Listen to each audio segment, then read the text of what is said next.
Welcome to the latest in our series of TopMedTalks 2. In these podcasts, the TopMedTalk team is in conversation with global thought leaders in perioperative care. TopMedTalk. I'm Desiree Chappell, host of the TopMedTalk session here, and I'm joined by Editor-in-Chief of TopMedTalk, Professor Monty Mythen.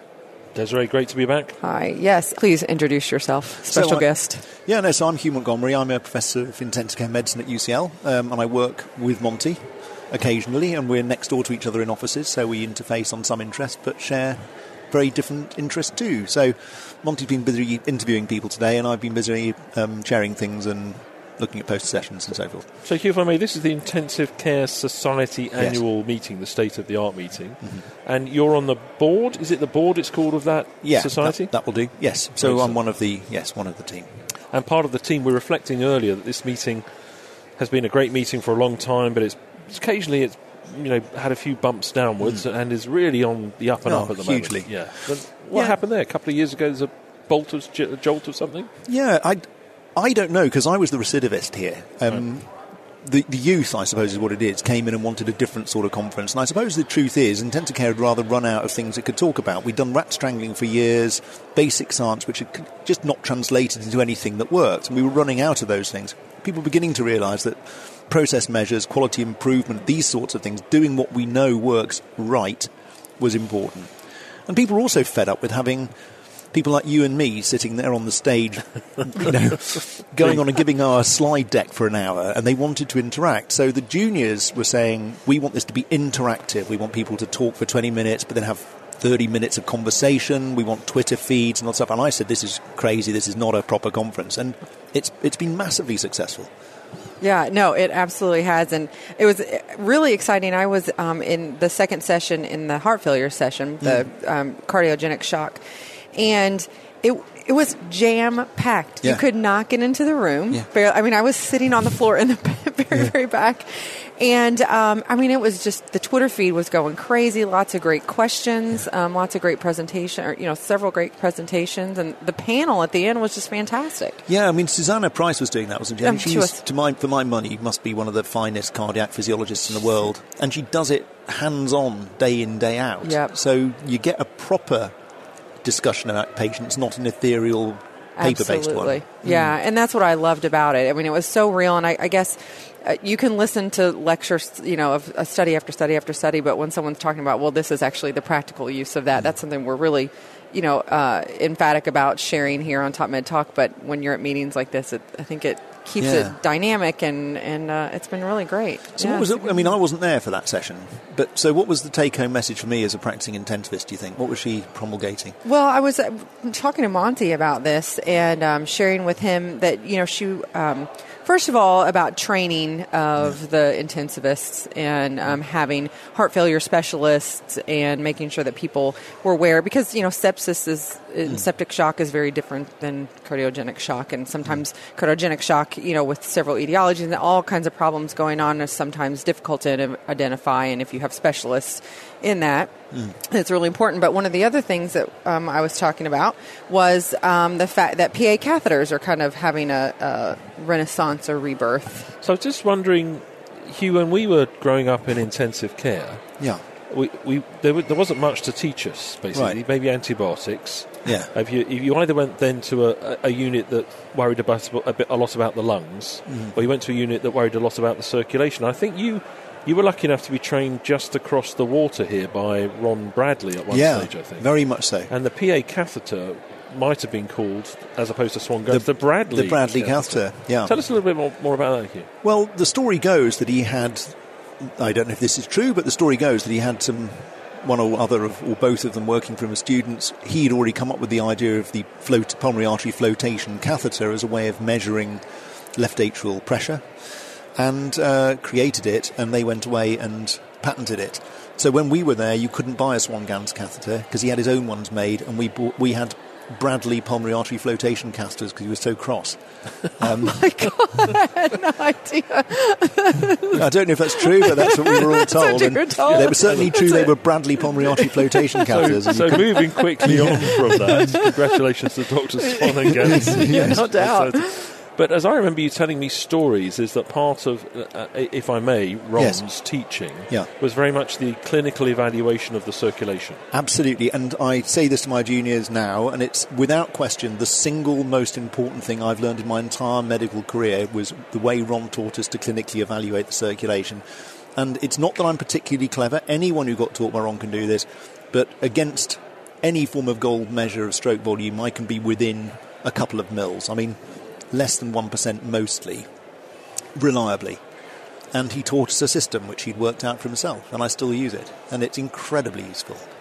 But he also used the Swan-Ganz catheter as it subsequently became known. And we were reflecting on the fact that part of, I think, the messaging is the Swan-Ganz catheter, the Bradley catheter, is undergoing a renaissance.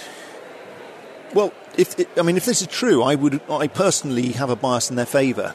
And when the trials were being done about whether Swan-Ganses worked or not, and it was concluded that they didn't, I had it out with a couple of the investigators to say, look, this is a bit like suggesting that you want to find out whether driving Ferraris is safe.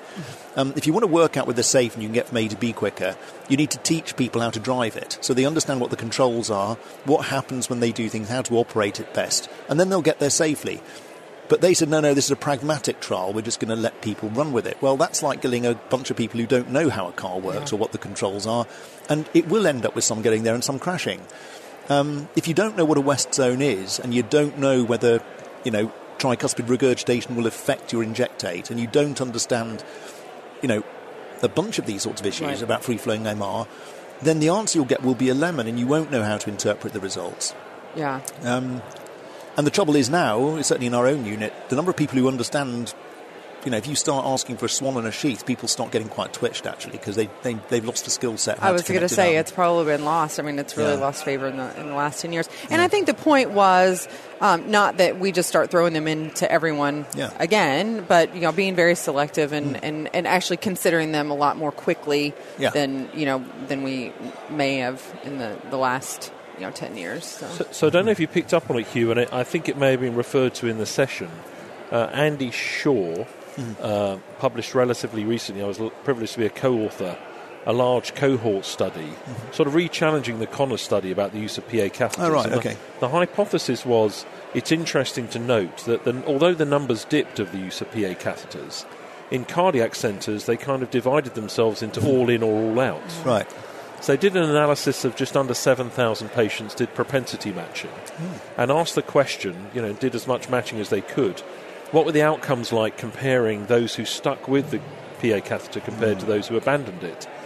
And maybe it's not surprising, in terms of mortality, heart failure, length of stay, ICU stay, they're all statistically significantly better in the PA catheting using centres. Right. But interestingly, there's an increased infectious morbidity in the PA catheter, which actually turns out may need to be urinary tract infections.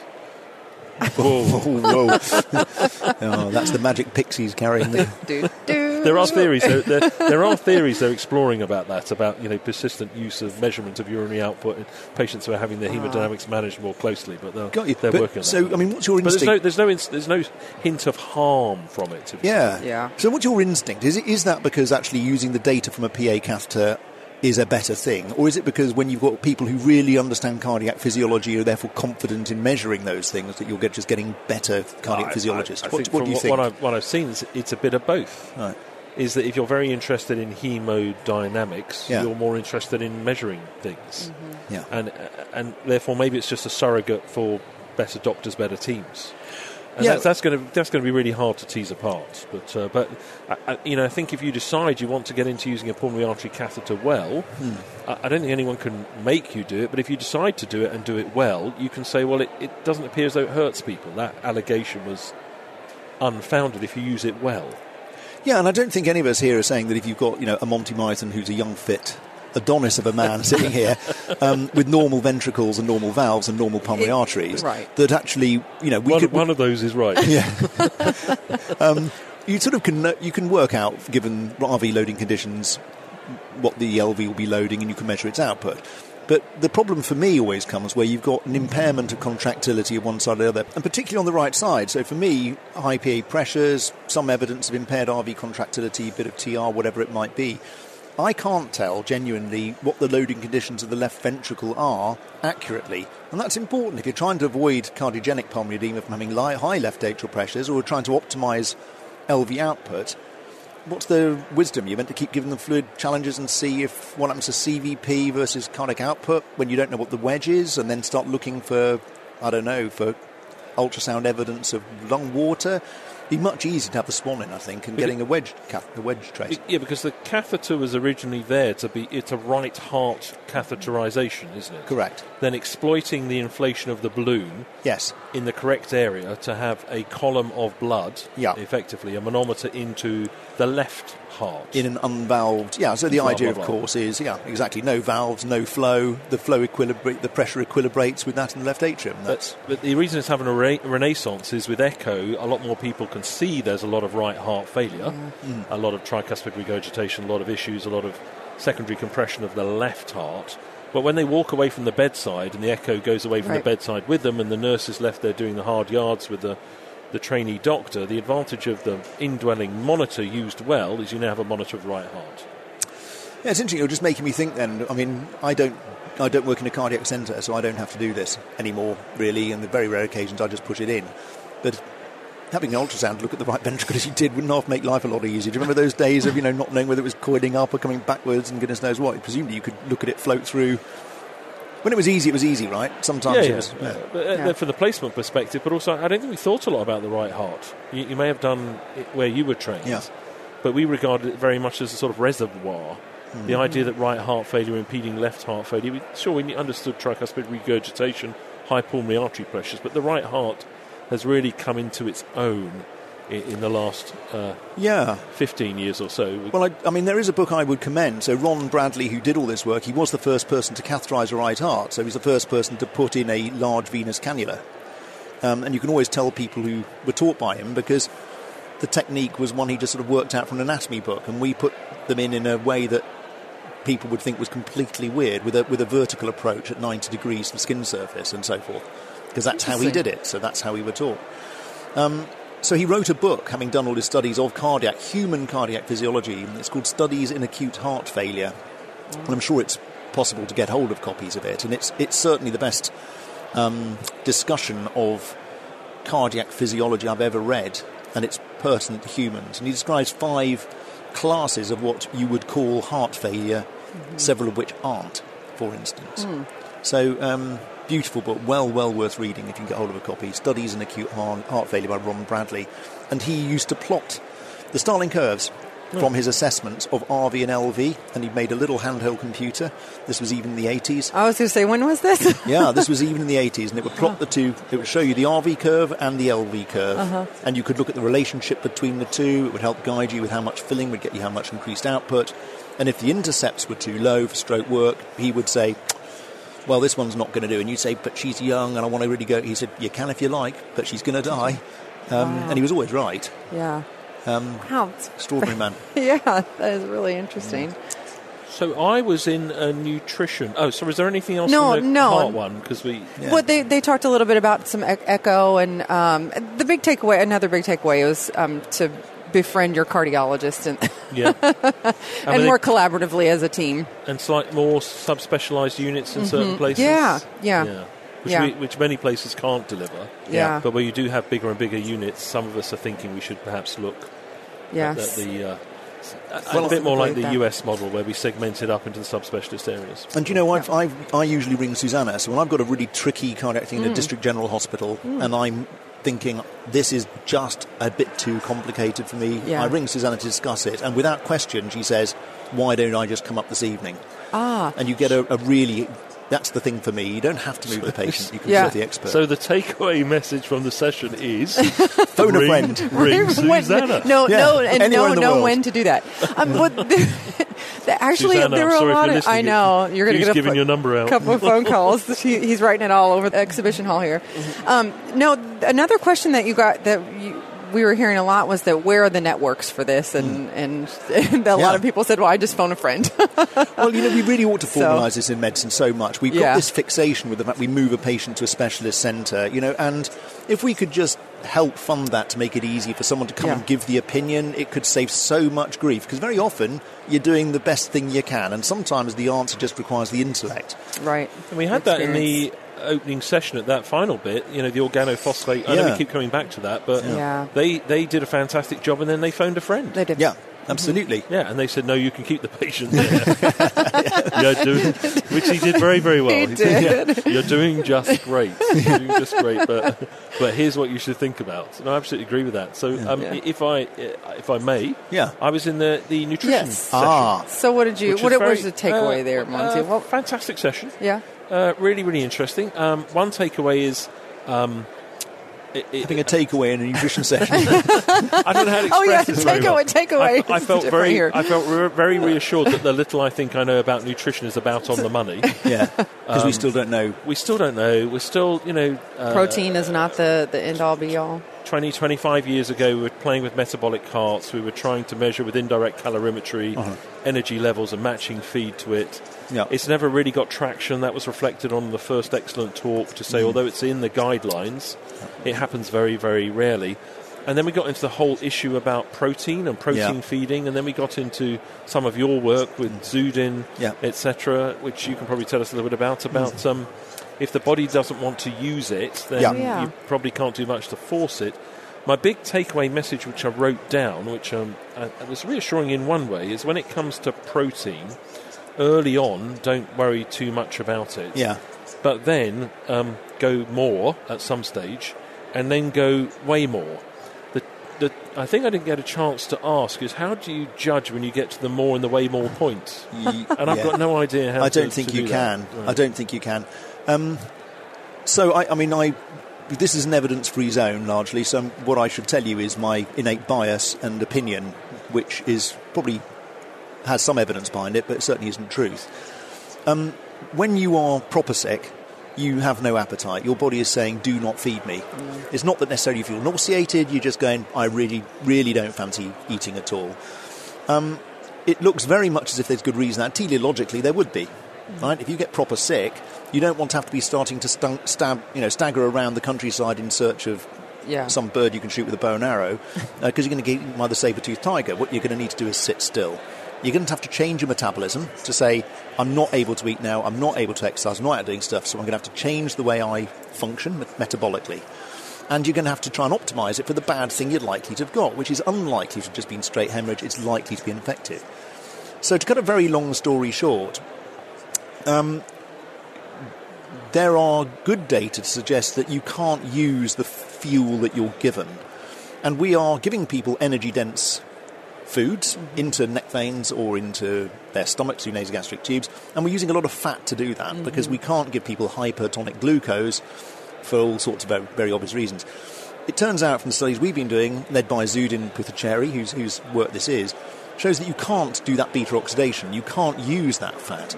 So you actually end up dumping those carbons as phospholipids in tissues, which isn't a good thing for you. Yeah. Now, the second thing is a lovely paper. So we went down this line of saying, well, maybe you don't want to be fed in the first bit. Your body's saying, I don't want to be fed. Maybe actually first 5 or 6 days it doesn't matter. And all the evidence we showed in our studies was that it didn't matter how much you fed people. You couldn't use the protein and the nutrition, at least in the first 5-6 days. And that came out in the session. It seemed to be with almost anything you fed. Yeah. So it wasn't as though the carb was going to fix it or the protein was going to fix it. That's right. So it's just anything. And let's bear in mind that nearly every study so far that's tried to optimise and maximise input in that early phase has been associated with either no benefit or an excess mortality. But that was the bit I was hearing again. There was a little bit of controversy about that, particularly with the protein bit. Right. An early protein load may be associated with a worse outcome. Yes, I personally, given that it's an evidence-free zone, were I critically ill with a nasty septic shock or something on your unit, I wouldn't want you to feed me for the first 5 or 6 days. I've got little evidence that I would be harmed by not being fed, and there are some data that would improve you. And the other bit for this, I suppose, is a little bit obvious, that I don't know if this plays in the United States, but in England there's always this phrase, feed a cold and starve a fever. Is that something you... Yeah, I've heard that. Our grandparents used to say this. And there's a lovely study in Cell, maybe 2 years ago. We pause on that for 1 second, Hugh. So that's get a bit of a head cold, sit down in front of the television, open a box of chocolates, eat and the have whole a lot. scotch at bedtime. And yeah, that's right. Load up with the carbs. Yeah. I would say a bourbon. As opposed to a bourbon, whatever you honey fancy. and lemon. But but eat the fridge, basically. Yeah. But get a prop, not man flu, but get real flu. Real proper sickness with can't get out of bed. E. coli sepsis or whatever it might be, raging pneumonia, then no appetite, and don't try and force feed yourself. Yeah. So what they did was showed that, of course, when you starve, you overwhelm beta oxidation, you make ketones, and we've done some work showing ketones are not just fuels, but they're metabolic switches. Yeah. What this study that was absolutely beautiful was to say, well, why would they just be a metabolic switch? Would they not also be an immune switch? To say, look, I'm starving now and I'm likely to be horribly infected, and therefore let's do something about it. And what they showed was that if you took the starved rodent models, and you took the rodent models rather with a viral infection and you starved them, they did a lot worse. But if you take the ones with bacterial infection, the septic animals, and you starve them, they do dramatically better. And they were able to demonstrate why. It was a beautiful study of innate immunity and T-cell function and so forth, to demonstrate there's reprogramming of immune systems by ketones. So there's very good reason to say maybe we're making a rod for our own backs by preventing that ketosis. Yeah, so the early feeding thing is maybe not. I mean that whenever I was working in critical care, that was kind of the thing to do. Was we want to early feed all of our patients and not starve them. And I guess all of us here have been through this cycle, haven't we? Where we started no one getting fed, then it was a question of, hang on, there's this massive metabolic rate from sepsis that you've got to feed them, and then people saying, well, actually, they don't seem to have a massive metabolic rate, so maybe we don't have to feed them much. And then it came, we need to hit more targets. But Monty, I remember him saying to this, we were both doing a study called Calories a few years ago, which is about early parenteral versus early enteral nutrition. And the call was from our National Institute for Health Research. And I remember we did the study because that's what the study called for. But I remember Monty saying, this study would have been so much better if the call had been for a feeding versus not feeding at all study. And we still need that study, in my view. Do you think that when it is right and you're ready to use the proteins, that piling them in will help? Well, what we've shown was certainly we looked at up to 10 days, again, Zudin's work, but with repeated muscle biopsies, you find, to start with, you can't use the protein. You can't use it. You've switched on your catabolic pathways, so you're stripping muscle out, and you've switched off your anabolic pathways, so you're just stripping out muscle, end of. Yeah. At some point, where we were between 6 and 10 days on average, what you found was that you'd switched on still the catabolic pathway, so you're still breaking things down, but you'd now switched on the anabolic. So I view that as a bit like revving the engine at the traffic lights. Yeah. It's roaring away, but you haven't engaged the clutch. And at some point after day 10, you're going to kick that in and say, we've now switched off the protein catabolism, only the anabolism is working, and now we can start loading up. But we've got to bear in mind... How do you work that out? I don't think you can at the moment. That's the problem. We haven't got a biomarker for this yet. So we need a biomarker for it. But, of course, the bit is as well, as we all know, that you can't turn yourself into an Arnold Schwarzenegger by just eating pizza and watching telly. You've got to load the muscle for it to grow. So my general feeling is, whilst you've got to put the protein in, if you've got to regrow the muscle, we're going to have to do something. We're going to have to get people to start exercising. You're going to have to do something to give it an anabolic stimulus. Otherwise, it's not really got one. Yeah, that's true. And giving different amino acids?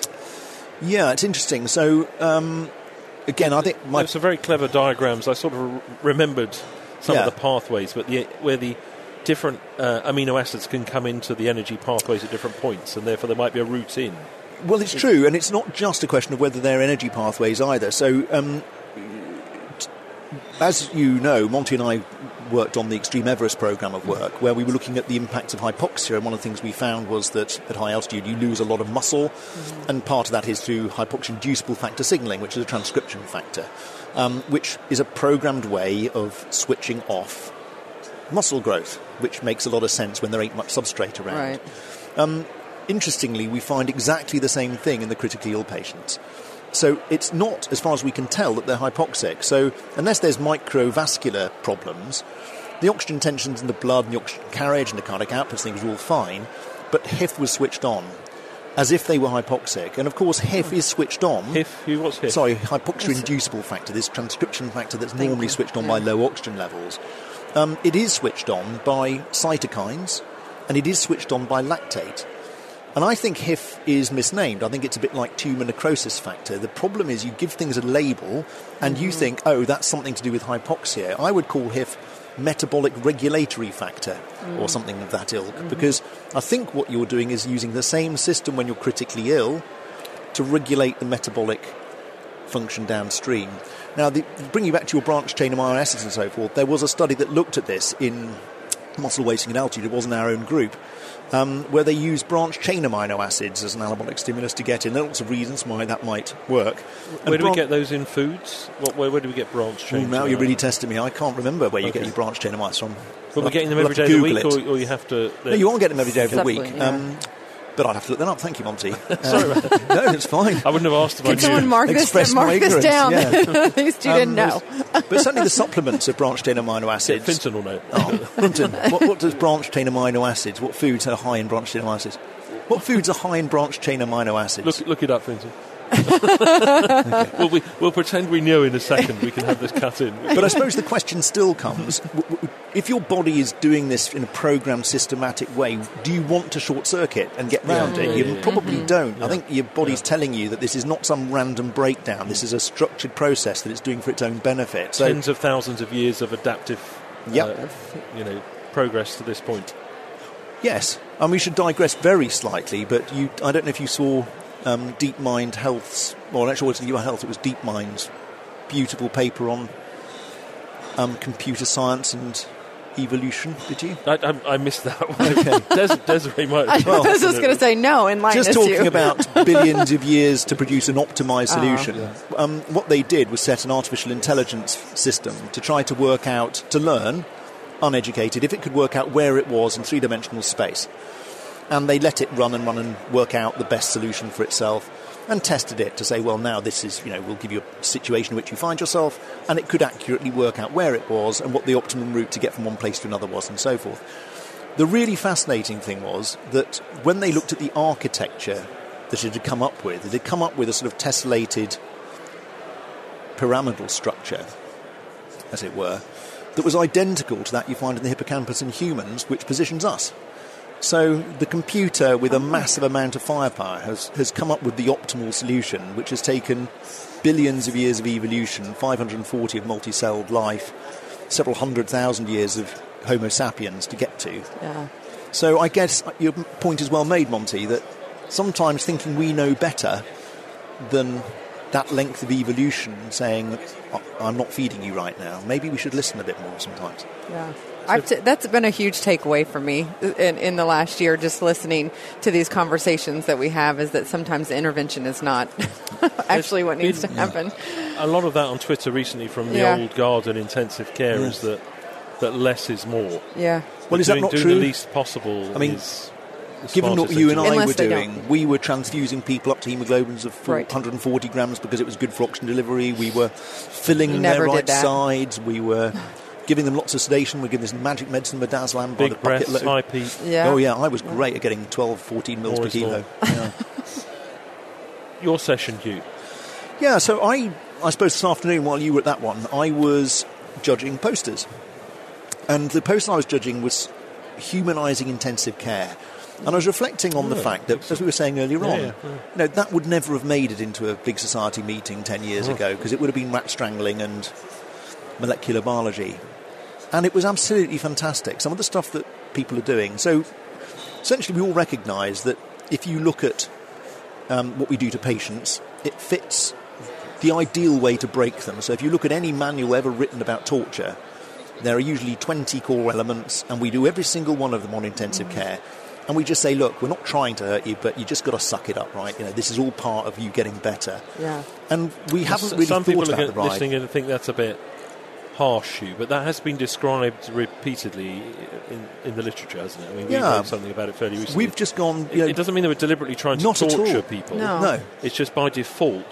The things we do involve... waking people up the whole time, suctioning them... bright lights the whole time, sleep disturbance, a sensation of threat, the drugs, embarrassing nakedness, soiling... It happens. We don't try to do it to people, but we've so far gone, well, look, we're trying to cure you and save your life, so that's not our focus. And today was really inspirational. The first 2 talks were about bringing dogs onto the intensive care unit. They're the dogs over here. They're Yeah. great, yeah, they're lovely dogs. So it turns out there are 4 intensive care units now in Britain, there may be more, that have a structured process of bringing the dogs in. And you might say, well, what about infection control things? Well, apparently they have to be fed, they can't be fed raw food for some reason. They have to be vaccinated, etc., etc. But all of the studies that were there were saying that, firstly, staff are happier. Staff feel that their day got better and brighter. And in days of burnout, that's... We're happier here. We can see the dogs. No, I've seen this phenomenon. Yeah. And the staff sometimes, I think, appreciate it more. Yeah, and they were saying the same thing for patients, but also when they followed them up. So when it was time going to the ward, they knew the dog and they would like to take the dog for a walk. Yeah. So they started exercising. Yeah. For something that seems to have no downside at all, I was really struck by the overwhelming... I mean, it was something like, the figures of like 100% of nurses and patients saying, this made my day better. Patients saying, I forgot about my pain. I didn't need so much pain relief.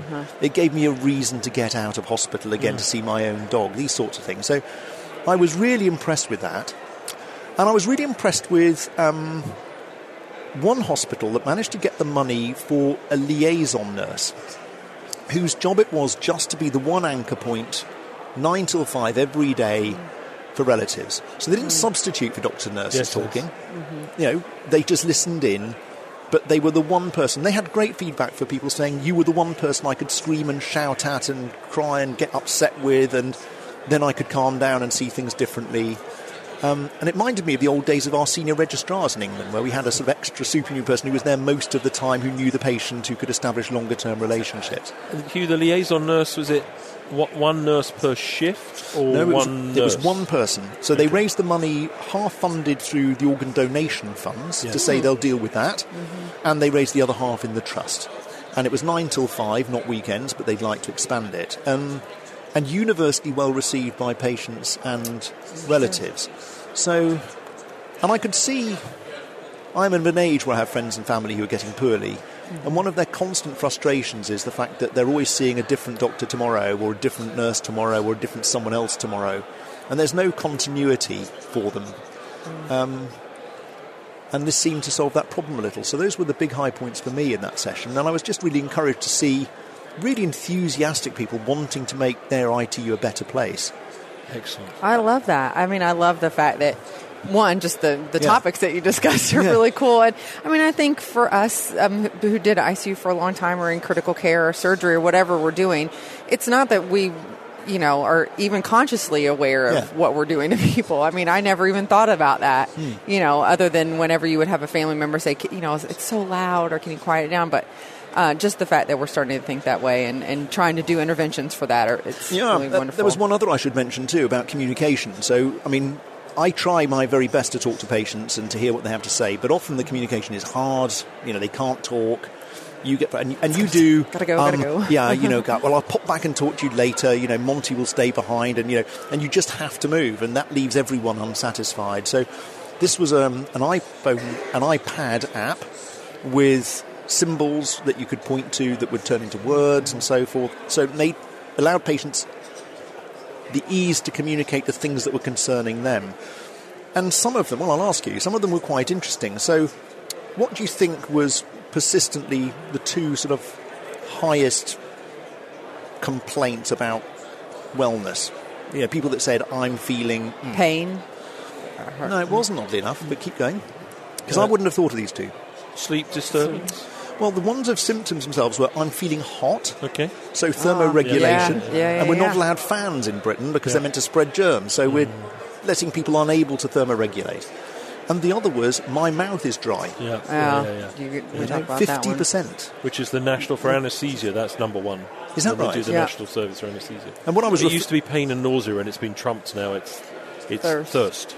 That's fascinating, because the group that had the highest frequency were those with kidney injury. Right. And I was wondering whether, in fact, they're just being run dry. Yeah. So you might give artificial saliva, but you might also just go, I wonder if you've got enough water on board. There is a fear of water, isn't there? Yeah. We'll come back to that maybe tomorrow, because we've been doing quite a lot of work on that in the last year, haven't we? We have. Hydration. And we have young Finton, our superstar next to us, who perhaps talk about it too. Hydration is the new microbiome. Yes. God, that was short-lived, wasn't it? We only had that one this morning. Don't say that too loudly around Well, me it will right be in now. a few years' time. Won't it? In a few years' time. Well, Hugh, thank you so much for sitting down with us. Well, thank you very much for having me. Fantastic conversation, and hopefully we'll be back. Looking forward to it. All right, great. Great stuff. Thanks a lot, Hugh. Yeah, Thanks, thanks Monty. so much. Cheers. Thanks for downloading and listening to Top Med Talk. Don't forget to find us on social media. We're on Twitter, Facebook, Instagram, even got our own YouTube channel. Whichever your favourite social media feed is, we're bound to be there. Find us. Also, subscribe to this podcast so that you never miss an episode. And make sure you go to the Top Med Talk website, topmedtalk.com, and get on board with the email updates. Oh, whilst you're at it as well, I suggest you download our entire back catalogue. We're categorising at the moment. We're having a little look through it. It may not always be in the form that you currently find it. So if you get your hard drive ready for a full-on download via the website perhaps, or perhaps through your podcatcher. Oh, and if you fancy meeting us, why not go to the website ebpom.org/meetings. Our next big event is EBPOM USA, the Dallas Masters Course, a perioperative care practicum. Have a look for details of that and some of the other meetings coming up across the next year. ebpom.org/meetings.